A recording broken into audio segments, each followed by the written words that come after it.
मच्चित्ता मद्गतप्राणा बोधयन्तः परस्परं कथयन्तश्च मां नित्यं तुष्यन्ति च रमन्ति च। बंधुगण, मनर स्वभाव है से जहाकु भल पाए ता सहित संलग्न हो रही है।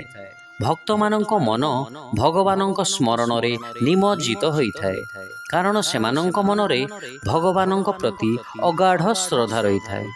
भक्ति से जीवनर आधार होता है। जेपरी भावे माछ पई जलर आवश्यकता से परी भावे भक्त पई भगवत स्मरण अपरिहार्य होता है। बंधुगण, व्यक्तिर शरीर मन एवं धन जहा प्रति उत्सर्गीकृत आपण जानी पारिबे जे से ही तांकर सर्वाधिक प्रिय अटे।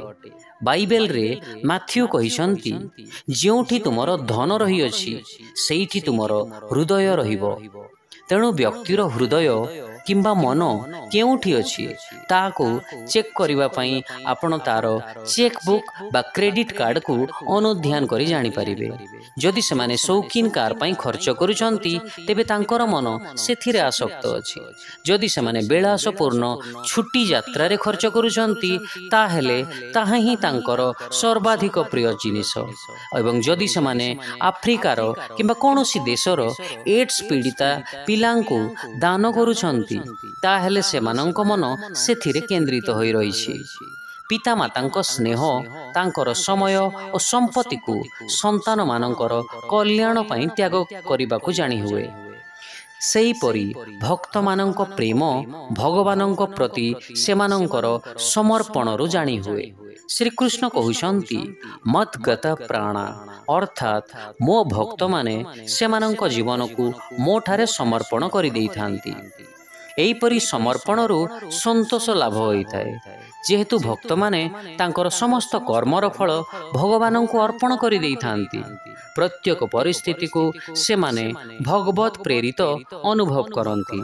सेथिपई उभय सकारात्मक एवं नकारात्मक परिस्थिति को से माने भगवान को इच्छा भावे सहर्ष ग्रहण करिथांती एवं उभय परिस्थिति रे समभावापन्न रहंती। भगवान प्रति भक्त मानकर एई श्रद्धा से मानक बाणी रे मध्य प्रकाश पाई थाए। स्वयं भगवान जशगान करने सहित से माने अन्य भक्त मानक गहन रे तांकर नाम रूप लीला धाम एवं संत मानक विषय रे आलोचना करिथांती एवं परम आनंद अनुभव करंती। एहीपरि भावरे से माने कीर्तन करी एवं भगवान को श्रवण करी निजे आनंद आस्वादन करिथांती एवं अन्य मानंकु मध्य तार आस्वादन कराइथांती। अन्य मानंकु दिव्य भगवतीय ज्ञान रे उद्बुद्ध कराई से माने परस्पर आध्यात्मिक प्रगति रे सहायक होइथांती। भगवान जश कीर्तिर आलोचना करी एवं कीर्तन करी से माने अत्यंत संतोष एवं आनंद अनुभव करिथांती।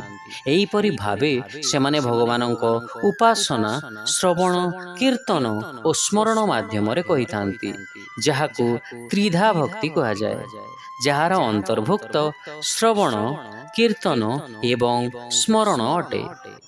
भक्त माने किपरि तांकर उपासना करंती ए विषय रे वर्णना करि सारिला परे प्रभु श्रीकृष्ण वर्तमान तार प्रतिफल भगवान किपरि भावरे देइथांती ताहा परवर्ती श्लोकरे वर्णना करुछंती। शिक्षा मोर भक्त माने तांकर मन को मोठारे केंद्रित करी जीवन को मते समर्पित करी सर्वदा तृप्त रहिथांती। से माने परस्पर मध्यरे मोर दिव्य गुण विषय रे आलोचना करी अत्यंत आनंदित होइथांती। With their minds fixed on me and their lives surrendered to me, my devotees remain ever content in me. They derive great satisfaction and bliss in enlightening one another about me and in converting about my glories. Hare Krishna.